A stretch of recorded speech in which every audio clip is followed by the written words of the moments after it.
A small YouTube search will show you a plethora of climbing how-to videos addressing training, technique, skincare, and all the physical essentials for climbers to get a handle on their new passion. But a small Reddit search might show you that there's a very different issue lurking behind the scenes.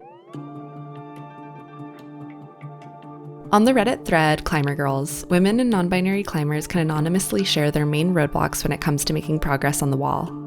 As I aimlessly scrolled, I realized a lot of barriers these climbers were facing could be linked to social anxiety, caring what others think about them, and general embarrassment for not being good enough. I personally take interest in this topic because I struggle deeply with social anxiety and caring what other people think. Oh gosh. Dan, you're just there. Everyone's just here. Wow, there's more people than I'm used to. I'm a perfectionist type, and I feel like everything I do should be done well, or better yet, perfectly. I found it impossible to improve with this mentality.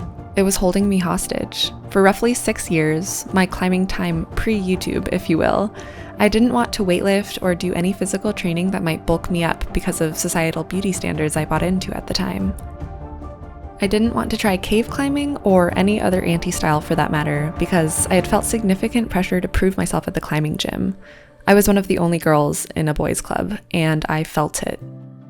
In short, I had a crippling fear of improvement because what if I actually tried my best and still sucked? Although this might sound a bit reductionist, I felt like I had to make a choice, either to stop caring about progressing in climbing, which was one of my favorite things about climbing, overcoming the challenges and pushing myself to do things I never thought possible, or to stop caring about what people think. Coming back to the present day, I've overcome a lot of my fear at being bad at things, and ironically, I've done so very publicly. Come on. Yeah, that's it, come on. Instead of shying away from my fears, I took them head on and added a camera. The internet has seen me struggle on off-width, crack, trad, cave to fuzz, highball boulders. Even still, I continue to have this on and off, lurking, general anxiety about what people are expecting from me, which of course is a projection of what I expect from me. Now that I've dedicated so much time into climbing, am I a failure when I can't climb hard? What if I don't flash the slab climb? Press. I'm just procrastinating. I'm stalling. Are you nervous? Yes. What? All of this is to say that even after devoting the last few years of my life to jumping out of my comfort zone, after committing to becoming the best climber I can be, irrespective of the outcome, after meeting myself where I am, time and time again, can I still not find peace?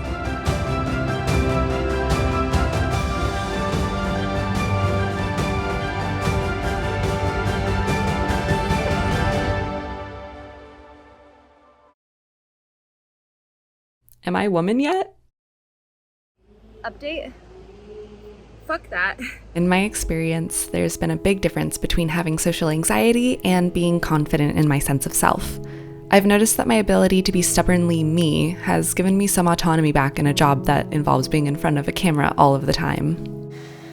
Some of you might be noticing that my armpits are unevenly shaved, and I'll probably get a lot of comments on this.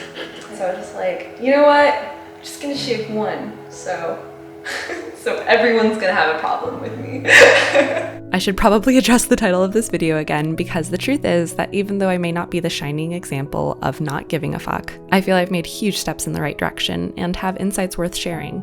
Wow, I crushed that. Although instead of me audaciously telling everyone what you should do to eradicate your social anxiety at the climbing gym, given that I'm still working on mine, I decided to instead create a list of reminders for all of us so we can combat this together. How to stop caring what people think at the climbing gym. 1. No one cares. It's the cliche one, but it's true. People are self-absorbed. They don't really care as much as we think they do. It's natural to care about how you're being perceived by the greater population, but it's not useful at the climbing gym. They will go home and their lives will not be altered by whether or not you climbed the blue V3 in the super roof. It just does not matter. 2. We get better through failure.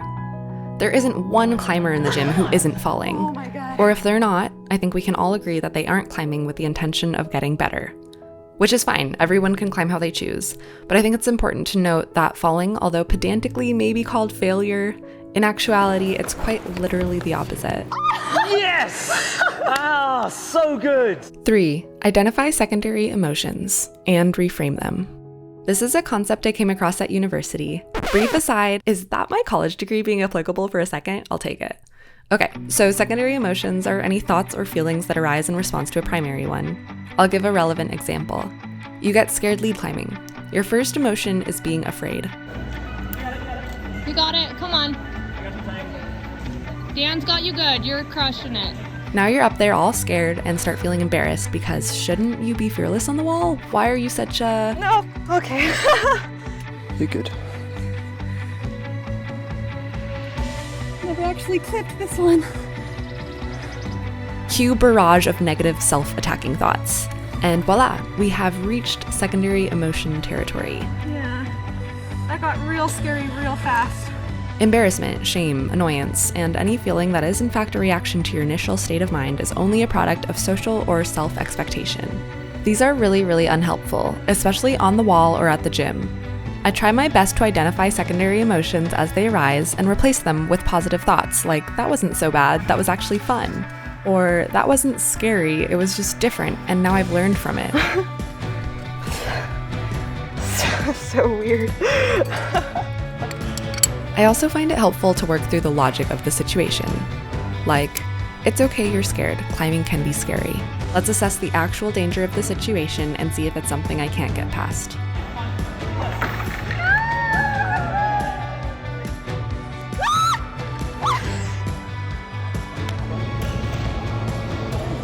Moreover, letting secondary emotions win creates a negative feedback loop when treading outside of the comfort zone, which stifles progress and joy. No, it's just too much to ask. It's too much. 4. Being human is inspirational.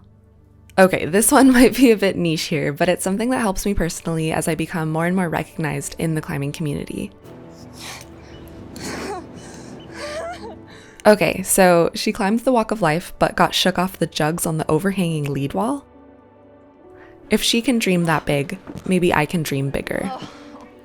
I remember one session calling Mary and I was like, oh my God, I'm falling off of literal jugs. And she was like, just imagine all the people you're inspiring by being that bad. And we both laughed and I got on with my bad gym day.